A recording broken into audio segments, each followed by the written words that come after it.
shit. That was good. That was good. Hit the ceiling. I know. Oh my god. Okay.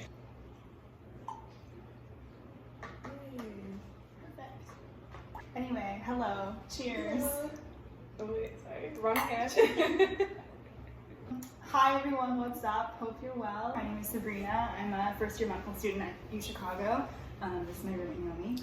Hi, my name is Naomi and I'm also a first-year med student at UChicago. So this is a series that I do on my channel called Happy Hour, where we drink cocktails and talk about school.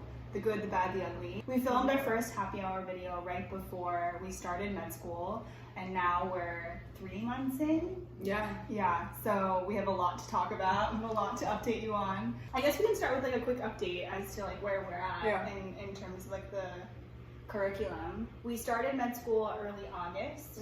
So we took our anatomy class and our healthcare disparities class for about 2 months. And now we're taking our cell bio and genetics class, our American healthcare system class, which is sort of like an intro to health policy class, and our intro to clinical skills class. The way that UChicago works is that the summer quarter anatomy is really, really intense.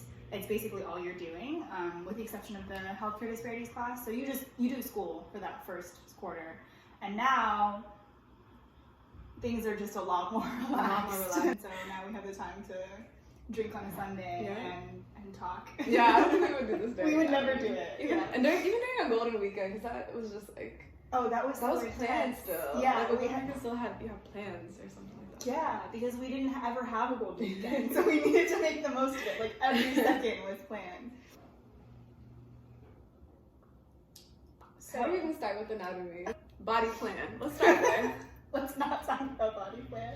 Yeah, that was actually like the worst, roughest. yeah. That was the roughest part. I think it was rough because like you're starting off and you hear things about anatomy being intense, but you still just aren't really prepared for like the first day where it's like, oh, we're learning. Like it's not syllabus week. We're straight up learning. You get like this 200 slide deck PowerPoint. Yeah. And it just doesn't stop from there. She's not exaggerating. Yeah. we had an exam like pretty much every week. Yeah. But I would say we enjoyed anatomy overall. Yes, overall, especially dissecting. That was actually, I think both of us really enjoyed that. And it was intense too because you'd be in lab for some days like 4 hours because of the way our scheduling worked out. But I mean, it's just, there's really nothing that can like compare. Yeah, there's nothing that can prepare you to like the first time you see a cadaver. Yeah. Seeing it first was sort of shocking. I was sort of surprised at certain things, like the mouth is open, the eyes are open, for instance. It's not like the person's asleep. Yeah. And then and the body, like especially our cadaver was dead for a little while, and so if it's been laying in one position for a while, then the body kind of settles. Yes. And so it just doesn't look like a human. It doesn't. In terms of proportions. It really just looks like a wax figure or like some.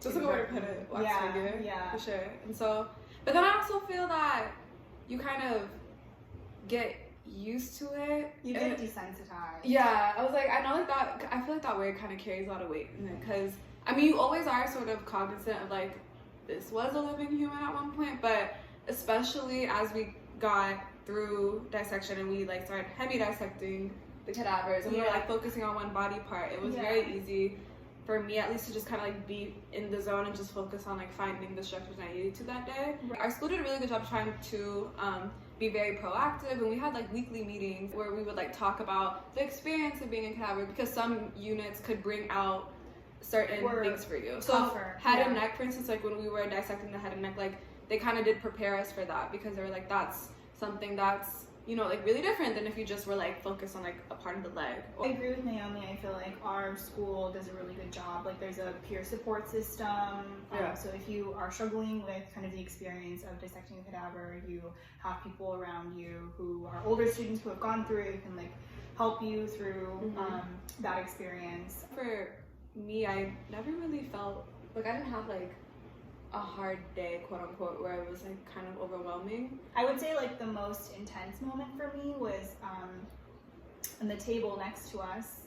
There was someone who died at the same age that my father passed away. They opened them up and saw some tumors, and so that was a little it was a little rough to see that there was such like a physical manifestation of an illness like cancer. Yeah. You know, in people's bodies there are real things happening. There's cells invading, and that was like a weird realization to have. But that's true. I don't think that that like tumor was so big.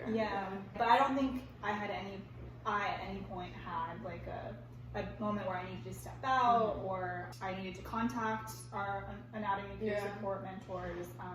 But I will say I feel like there are a lot of people like that. And so if you are someone who is in anatomy or is worried about anatomy and is feeling a little not great about it, you're not alone. We were just like the lucky few, I guess. And I think that also is because our school was very proactive. I didn't really feel like I went into lab like not seeing something I wasn't expecting to, because I think they did such a good job of like, dare I say, even like over preparing us and like making sure that before you even ask, like letting us know like the people and the resources and numbers to contact if you do have this situation. So kind of waiting like before it happened as opposed to during it or after. So I think that was helpful, because there's like, it's very stabilizing to get like information control, like knowing what you're getting yourself into. Yeah, I agree. I think in part because we didn't have any struggles with the concept of cadaveric dissection.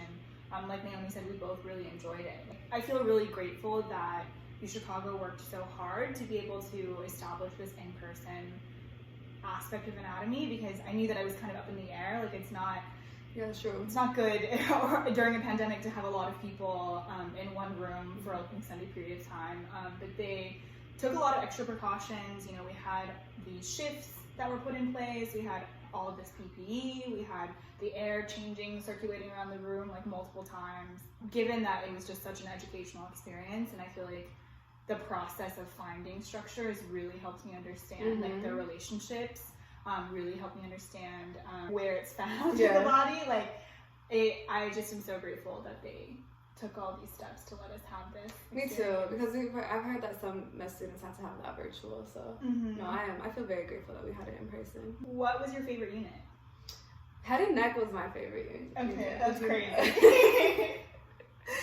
I knew that was going to be her answer because we dissected alongside each other the whole time.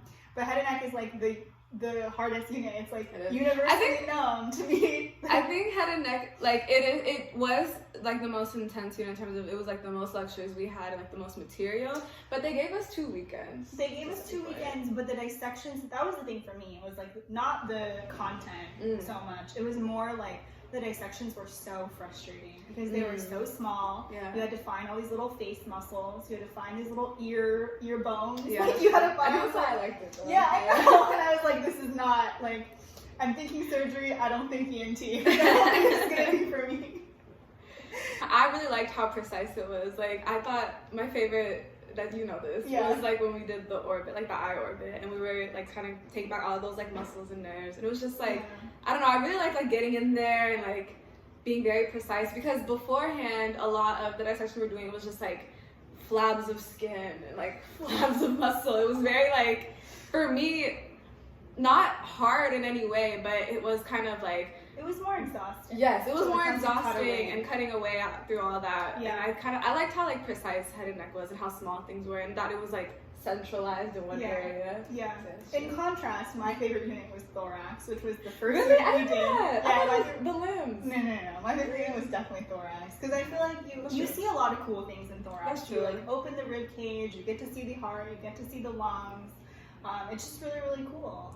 And that's definitely cool. Not delicate. Like cracking open the rib cage is definitely not delicate. No, I struggled with that, so I think that's why. Thorax was cool. I will admit that was cool. The thing that I thought was really cool, maybe one of the coolest things of anatomy, is like opening the heart and seeing the tiny little muscles. Like, what are they called again? Pectinate muscles? Yeah. We lost it. I actually have no idea anymore. But the little muscles that connected the valves to the sides of the heart. Like, I think you're right. It's just, you could say anything and I'd be like, that sounds right. But you know, they just don't look like you would expect them to look. That's like, true. They're so stringy and tiny, and like it's just one of those moments where I was like, wow, this is miraculous. Like, our body. And the vessels, seeing like inferior vena cava, the aorta, the arch. I thought that was actually pretty cool, I will admit, because through each section, like seeing like the vasculature and the blood vessels and seeing like how they kind of connected. So like we did thorax and then we did abdomen, and like I didn't know the aorta went like, I don't know, I feel like it's done saying it now, but I didn't know your aorta went all the way down like that, and then it splits into two, and then it like adds even more. Exactly, just like seeing that was really cool. Seeing nerves was cool. I thought nerves were these like tiny little cells. Yeah, they're actually pretty big. Yeah, no, you can like just genuinely see the nerves in your body. Yeah, so the cool. biggest one is the sciatic. Yes. I remember that. Sciatic nerve. And it's like this big. It's like very thick, like the back of your leg. Yeah. We learned something. We retain one fact, you know. Maybe, we're not sure. We'll Google that later. 1.5 facts.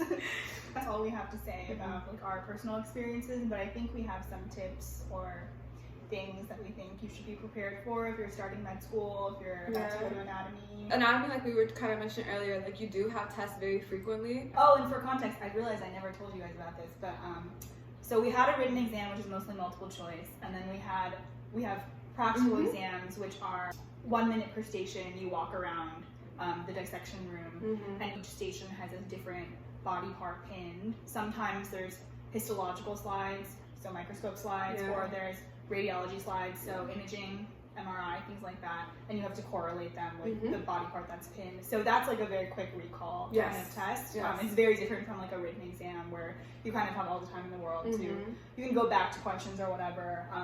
You have to like be quick on your feet to like succeed in the practical exam. It'd be harder than you think, because sometimes they'll like, especially when we're doing pelvis, they'd like kind of like wrap the other, because you have to side as well. So it'd be like, so you have to tell, so she means that you have to tell them what side the body part is like on. the left or right side, which like you think you know, but like you don't. It's harder. Like it's much harder. Because especially like during pelvis, they wrap like both legs with her tongue. You kind of just seeing the structure, or like they'd flip it, they kind of turn it around, and you kind of have 60 seconds to just figure it out. I don't even remember. 60 seconds to figure it out. So, but I think I really liked how our professors are so nice, and they really do support you, and they give you resources to like really help you get better. And it's like, if you fail, it's like a very simple thing of just kind of like retaking it again. It's not like anything that you need to beat yourself up over for. And then you kind of like really get used to the pass-fail system, like truly embrace it. I think it's like one of the reasons why I've been catching up with some friends recently, like this past week, and they've all asked me, oh, how's med school, like how are you doing stress-wise? I'm like, I'm so not stressed. Even during anatomy, when I was stressed, like, I needed to like get things done, like I needed to learn a lot just because there was so much material. I didn't feel like, oh man, I need to get an A on this exam, that's true. get an A in this class so I can get a good GPA and get good again. That's very true. Like it was really just like, I need to learn this material, and I really do think the pass-fail system does that. Because you still do have to study. Like it was never about like, oh, like I just need to get a 60. Getting a 65 was like hard. It's hard. With all the material that they throw at you. So in terms of like studying, because I think people are kind of like interested a little bit in that. I think I kind of really took advantage of like the resources that the school provided us. The TAs are so helpful. Oh, our classmates go above and beyond, and they make Anki decks, so like active recall, like self-test. So I feel it's really easy to sort of like, especially when you don't have that much time to learn something, you do have to quickly figure out like what resources work for you. So I feel like by the end of anatomy, I kind of like had a routine. You had a system. And like by lower limb, I was like, okay, like I know what to do. So it's like, instead of spending time like rereading these slide decks, it would be like, look over them once, and then like do an Anki deck related to that. Pray. Because like by then it's like you don't have that much time. You kind of really only have like so much time to do certain things, so you learn to prioritize like what's important, what's high yield. My tip, I guess, would be to make sure that you study every single day, or like nearly every single day, because it's so easy when there's so much material to get so behind. These days were really long. Like we would have lecture in the morning, and then we would have lab usually until like 3 if you're an early shift, and like 5 or 6 if you're the late shift, and then you'd be just so exhausted at the end of the day that you wouldn't want to do anything. But even doing like a self-test, or like doing like a quick review of the slides, like I feel like that helped me feel like I was on track. I also really like making study guides. Like I think our advice is the same, like focus on strategies that give you active recall. For me, when I'm like organizing information into a study guide, it's a way for me to like actively think about like how these facts fit together. For some people like Naomi, it's like Anki decks. I didn't rely on Anki so much, but you really have to find what works for you. So I think that's all we have to say about anatomy. Yes. So we can talk a little bit about what we've been up to for the past few weeks, like what we're doing now, what the transition has been like from a schedule that's so focused on 1 or 2 classes to a schedule that's really much more well-rounded. What have you been enjoying so far? I really liked, so we started off with cell biochem, which actually I really like. Like, I really am into biochem. That was like one of my favorite classes in undergrad, so it was enjoyable for me. But I think like what I really enjoyed learning is American healthcare systems, because I'm someone who, and I feel like a lot of people who go into medicine are like this. Like, you really focused on like the sciences, and you're really focused on, like trying to get clinical understanding. You honestly don't really know much about like the healthcare system besides the fact that it's really complicated and messed up. So I think having a class to learn that from people is really interesting. And like Sabrina, I feel like you're unique in the sense that like you, during your gap year, like was really focused on this. So it was nice to have like Sabrina as a resource too during this class. So that was really nice.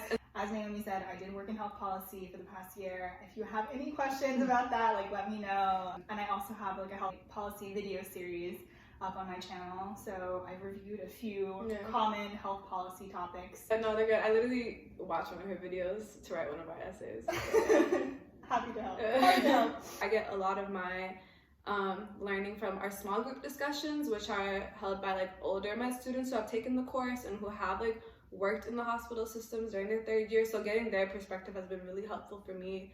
I feel like there's still so much I don't know. I would say the same for me, and I spent a whole year working in health policy. Yeah. Like, it is complicated. It is. It's and like even our professors are kind of like, yeah. Like, you're never gonna feel like you really know it, but I think it's definitely going to impact like future patient encounters we'll have. And so I'm excited to like start learning this and getting more into it, because I know now way more than I did a couple weeks ago. I love health policy, so like I enjoy thinking about these issues and talking about these issues. And I'm really glad that our school like has a class focused on this, because I think it's really crucial for future healthcare professionals to understand the challenges that their patients are facing in navigating insurance claims. Wait, do you know if other schools don't have that?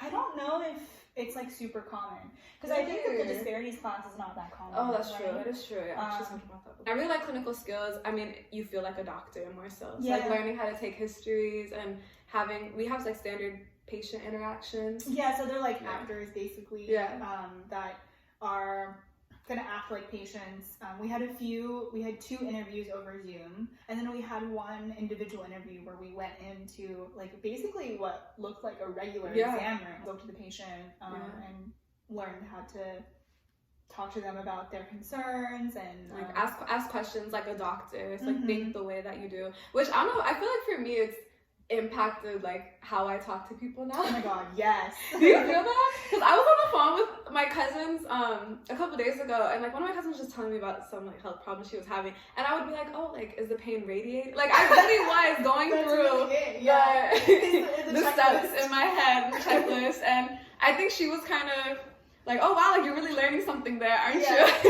So it definitely is feeling more real. I would agree that the clinical skills class is really cool. It's probably my favorite class of this little quarter that we're in. I agree, actually. This is going to be a really dumb example, but like I was out to eat like outdoor dining at a restaurant a couple weeks ago, and the waiter was like asking us like what we wanted to get, and then he would write things down, and then he would like repeat back to us like what we ordered, which is like a way to ensure comprehension, right? Which is like, that's like what we're supposed to do with patients too, is to like after we talk to them about their chief complaint or their like main reason why they're coming into the clinic today, then we have to repeat back and like check for comprehension, check that we got everything that they wanted us to get. And so I literally in that moment I was like,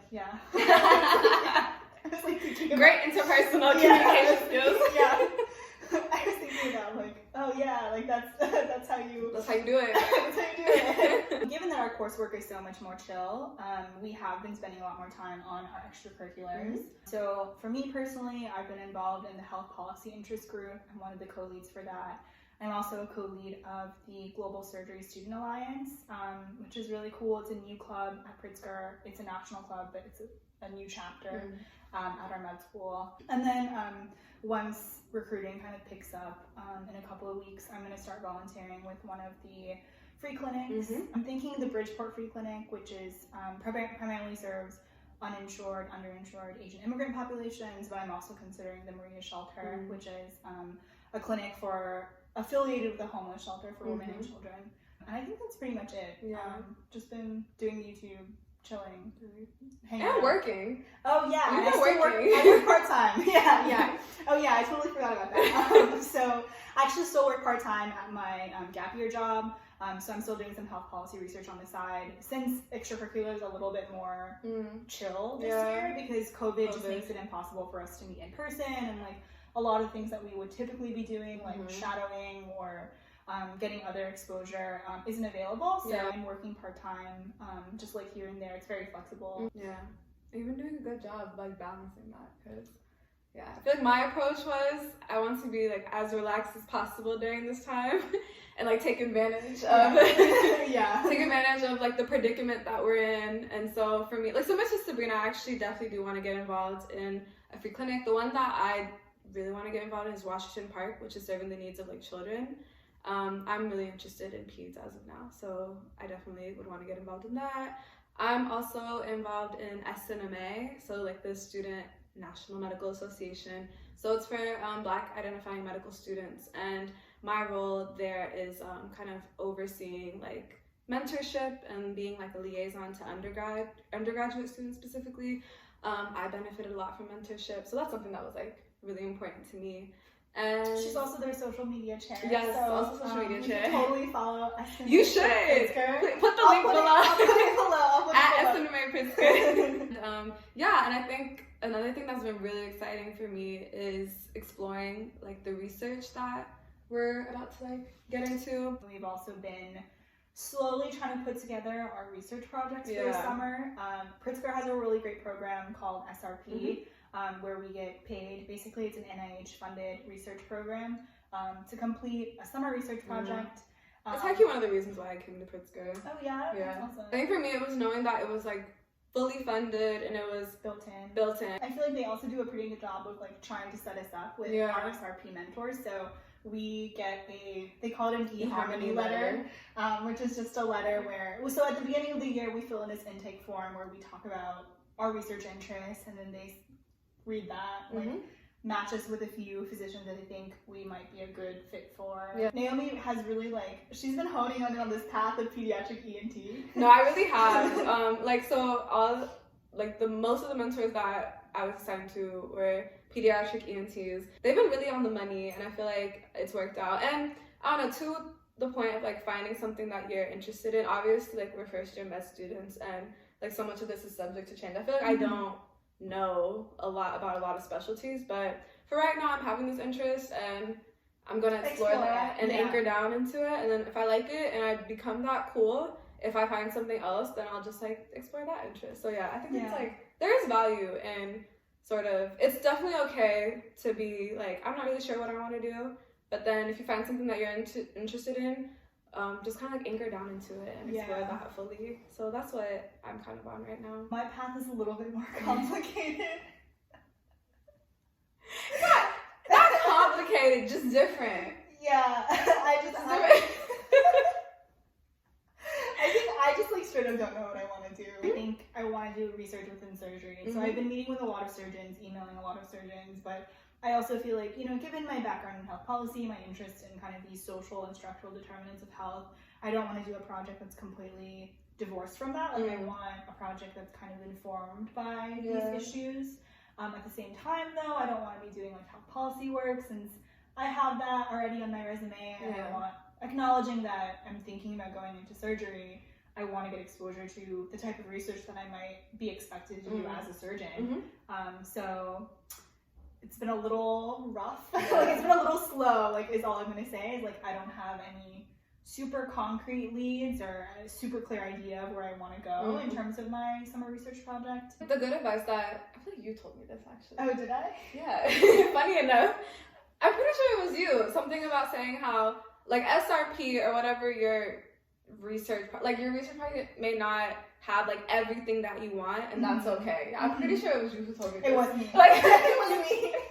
And so my own advice is what I'm learning. So, I don't know, I when you said that, that made a lot of sense to me, because I feel like we are people who kind of, while we are still trying to be open-minded, like, we know what we want to do. And so I feel like a lot of people at Pittsburgh are like that. Like, we are interested in, like, clinical research, but a lot of us have interest in, like, exploring inequities and, like, really, like, being focused on different populations that have historically been sort of underserved by medicine. So that's, like, a big thing for a lot of us. So, you know, it's hard to find, like, the perfect project that's going to meet, like, your interests, both in the clinic, but also in terms of, like, socioeconomic factors. And so if it's not SRP, it's knowing that, like, we're going to have scholarship discovery, like, you're going to get there. So SRP may only focus on, like, one thing that's of interest to you, or, like, one thing that's of value to you, but, like, you'll get that value from somewhere else. Right. Like, this is literally our freshman year. Yes. Essentially. Literally. It's not that deep right now. Stay tuned for what I end up doing this summer. I have no idea yet. But the last thing that we wanted to talk about is just, like, wellness and how we're doing. I think in our first video, we talked a lot about making sure that we were keeping up with coping strategies, and that we talked about some of our anxieties about meeting people on COVID, and I feel like now that it's been, you know, we've settled in, like, more or less to our life here. Have you rewatched the video? No. I haven't either, so I'm kind of like, we did talk about this, so, but, like, what did we say? I think what we're gonna do, I have this thought. In the spring, when we finish our first year, we'll rewatch the video and maybe we'll post a react, reacting to the video, and, like, we'll respond to how we were thinking at that point. If you guys are interested in that kind of video, like, let me know. Like, actually, like, I'm really like, what did we say? Like, how are you feeling? I'm feeling great. I actually love the people here. I think that we found, like, a really good group of friends, maybe, like, by virtue of the fact that we came in with a few connections. And I think the people in med school are overall, like, really, really decent people.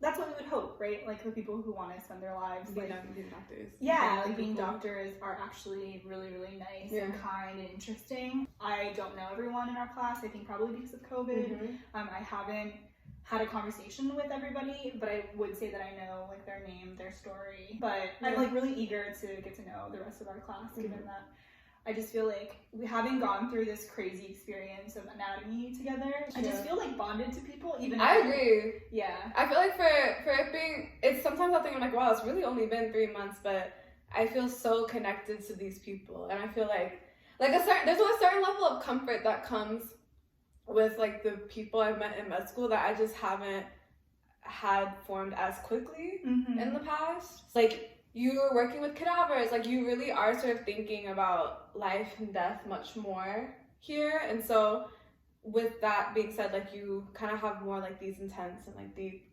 conversations with people, like, quicker, I guess, than normal. Like, I mean, a lot of our conversations are centered on school, not in, like, a bad way, but it's just because, like, especially the times we're in, like, school is where we get social interaction. Like, lab is, like, where I would socialize with classmates and that's stuff. the only reason why I miss anatomy. That's true. I would see someone every single day, you know? Exactly. And that would probably be, like, the only time you could really, like, see someone in, like, a safe environment. Right, because you would have the full PPE. Exactly. So I think because of that also sort of, like, sped up the relationships. I feel like a non-med student around med students would probably just be like, what are these people talking about? Yeah, like, actually, we try, like, we're normal. It's not that we're not normal. It's just that I feel like a lot of our conversations are. I'm actually thinking about something so funny. Okay, so at one point, Naomi had one of her friends from college visiting, and she had her boyfriend on FaceTime, the friend. Oh, yeah. On FaceTime. And then, let's say, like, so, can I just say their name? Yeah. Okay, so her friend's name is Kira, and her boyfriend's name is Tony. Yeah. And so Kira and Tony are both, like, artistic, writerly types. And so Kira was just, like, kind of talking to Tony about how, like, she was enjoying talking to Naomi and, like, meeting me, like, meeting Naomi's med school friends. And I don't know how we got on this topic, but, like, cranial nerves? Oh, no. We were just talking about how we had our skull exam. Oh, yeah. So we had a human skull in the house for probably about a week, 2 weeks. Because we had to learn all of the little holes in the skull and, like, what nerves and vessels went through the holes and, like, all the different parts of the skull. So Kira, who, like I said, is a writerly type, is like, oh, can I see your skull? Like, do you know their story? Do you have you learned about, like, who they are? And, like, I was just like, no, but I know that this is, like, the current. And you, like, went on. I wasn't here during the conversation, but you went, She was saying every hole, and then Kira was like, I didn't mean that, but okay. So I will say maybe there's some instances in which we're like not. Yeah, like the nerd comes out. Yeah, okay. the nerd comes out. I was really trying to solidify active recall. Like. Yeah, that's funny. So I feel like instances like that, Yeah. sometimes, you know, there's just only certain things you can really like Yeah. talk about with And a classmate. And like, there's so much that you can talk about with your classmates that like other people would get grossed out by, you know? I feel like I've been desensitized to a different level. Like I feel like now when I watch like a show on Netflix, if it's like a gory, like scary, gory type of movie, I'll just like sit there and just like not even react because of anatomy. Oh my god, you know something else that she said that was pretty crazy a couple months ago when you were like skinning a salmon because you were making oh my god, yeah. She was making Ethiopian food for us. And so she was skinning the skin off of a salmon. Yeah. She was taking the skin off. And she was like, you know what this feels like? It just was just say I can't even. It's just, I don't remember the exact wording I used, but I was like, it's like skinning. It's like skinning cadaver. Yeah. The forceps skills and the scalpel skills, they got really good. Yeah. Mm-hmm. That's true. Yeah. The salmon was skinned so cleanly. It was beautiful. Thank you. Yeah. I take pride in my, Your work. my scalpel work. So on the topic of how we feel like we've really bonded with people, like more so than usual, back on track, you know? No more anecdotes. Yeah. I feel pretty sad. So I'm leaving tomorrow for Thanksgiving. We're leaving Monday. And we'll be gone until January 4th because we're fully remote. After that, they just don't want us coming back from our hometowns bringing COVID, like anything like that. Smart move on their part. I feel like in my mind, I still feel like I'm really new to Chicago. I'm really new to med school. But then at the same time, like it's hard to reconcile like feeling like I'm new with like this feeling like I've settled in here. I like have a routine, like I have friends, I have a whole life. Yes. And it's weird that it's happened so fast. Yeah, like during the first part of quarantine, so I was quarantining with my family back home, so it was, and like for 4 months, I literally was just like back in our childhood home, like with my sisters, with my parents. Firmly regressing. Yes, like feeling like kind of like going back to feeling like I was like a teenager, like a child in the house, which wasn't bad, but it just was very stagnant.